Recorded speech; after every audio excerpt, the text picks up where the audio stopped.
Ayun, papaandarin na natin 'to mga bossing, pero ayun, inayos ko muna lahat pati tong wiring niya, inaayos ko, binalik ko sa stock setting yung kanyang rod fan, at sinigurado ko na yung mga wirings niya. Ayan, habang naghihintay tayo ng mga kailangan natin, and syempre nilinis pa yung tangke.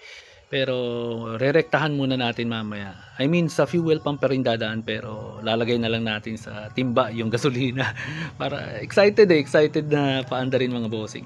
So, sinet ko na lahat, pati yung sa wiring ng sa AC na, chinek ko na yung blower kasi wala na ready naman na natin. So, may crank na siya.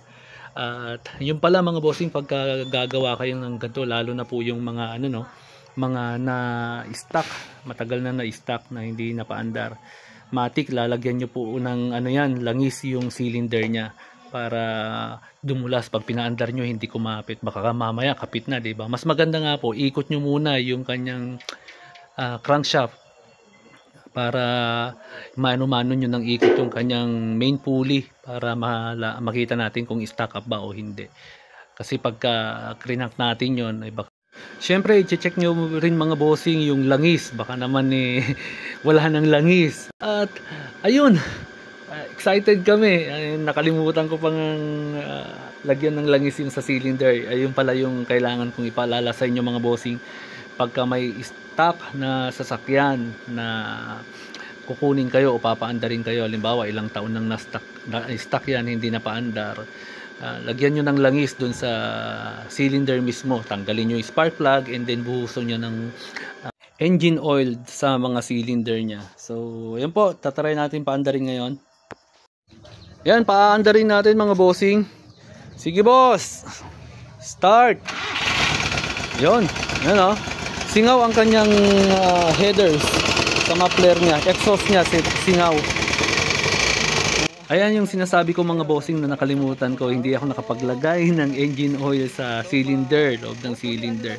Kaya syempre walang oil yan, di ba?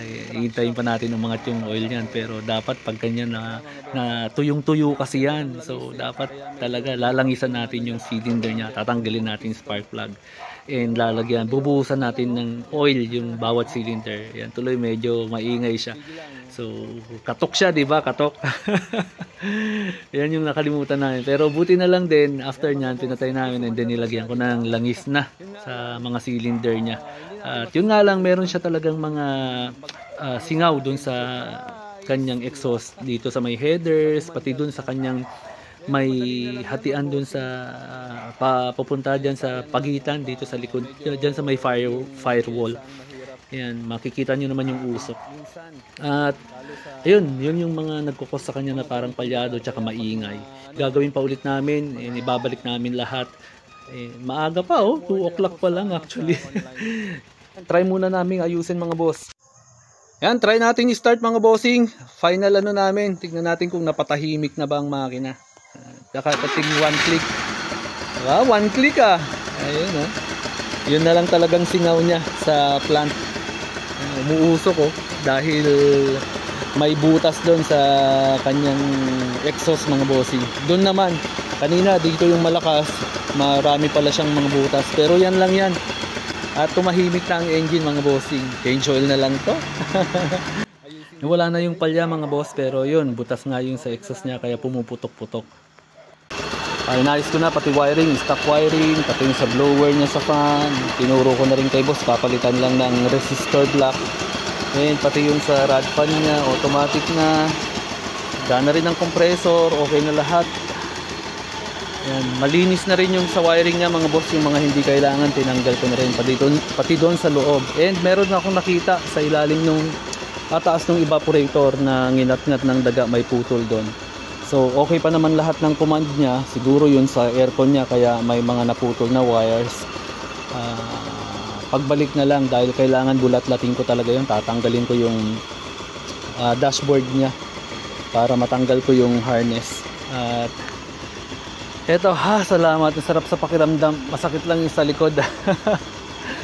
Yung niya boss, sa park light, isa lang yung ilaw palitan mo lang yan. High, okay yung high. Okay lahat, gana lahat. Yung stoplight, brake light, okay lahat. So, ayan mga boss. Pero medyo tinaasan ko yan. Nasa 800 RPM po yung idle niya. Ayan. Oh, sayang oh.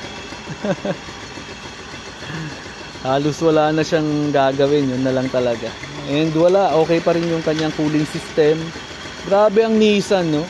And nung pag-drain ko nung kanyang coolant or tubig ang ginamit sa kanyang engine block, sobrang linis pa mga bossing. Pati sa radiator hindi siya ganun kadumi.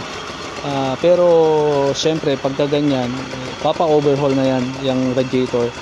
Pero sabi ko kay Boss Mike din, kasi ang pag-overhaul ng radiator ngayon ay medyo mahal na din. Tapos ano pa to, tanso pa to. And single row pa siya. So sabi ko kay Boss Mike, bili na lang siya ng 2 rows na plastic. Yan. Advantage po nun, pagka nag-overheat o sobrang init, hindi maapektuhan yung block. Una niyang puputukin yung radiator. Mas mura naman ang radiator, di ba? Ang radiator yata nito ay 2,700, 2,900 lang. 2 rows na. Yan, plastic top. And yung mga lumalabas naman po ngayon, binibenta ngayon, plastic top na. Kasi may ano naman siya, tulong. So, ayan mga boss. Magagamit-gamit na ni Boss Mike to. Ayan. 12 years, more than 12 years na hindi napaandar, and hindi siya talaga mapapaandar nun dahil sa mga nakita kong sira niya. Pero nakatulong syempre yung paggagawa natin ng halos puro Nissan ang pinapagawa sa atin, at saka naging paborito ko siya, kaya kahit papaano madali ko siyang nagawa. And kahit yung mga wiring na nasa labat na ibalik natin kasi nga medyo kabisado natin siya. So ayan mga bossing, i-condition na lang ni Boss Mike to, gagamit-gamitin. Yon.